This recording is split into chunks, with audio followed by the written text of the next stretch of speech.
ang perpekong simbolong dagapalitas alis sa kanyang kaluwalhatian at hahanapin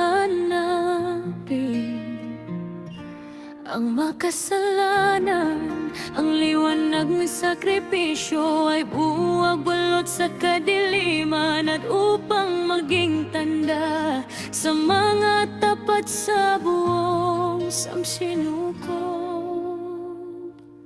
Mga katotohanan na magiging laman ng kanilang isip magpakailanman. Sa apoy nag-aalab ang kanyang liwanag.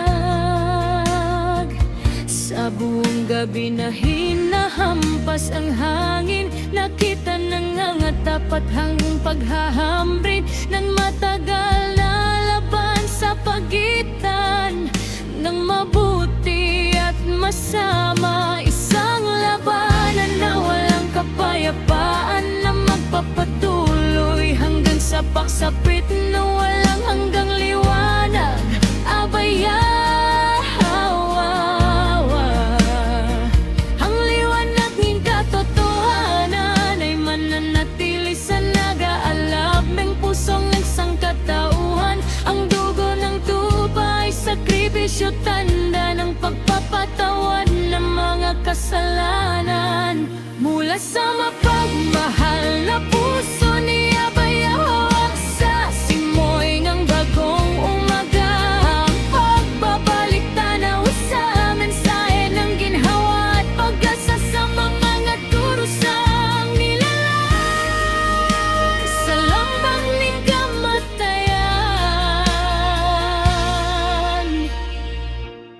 Ang kaharian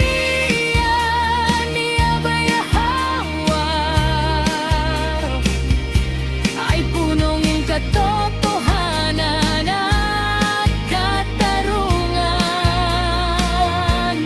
puno ng pag-ibig at kapatawaran.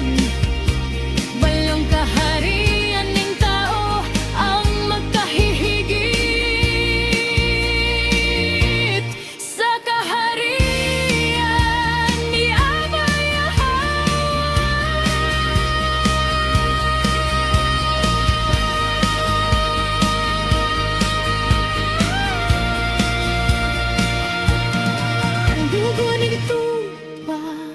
Ay sakripisyo, tanda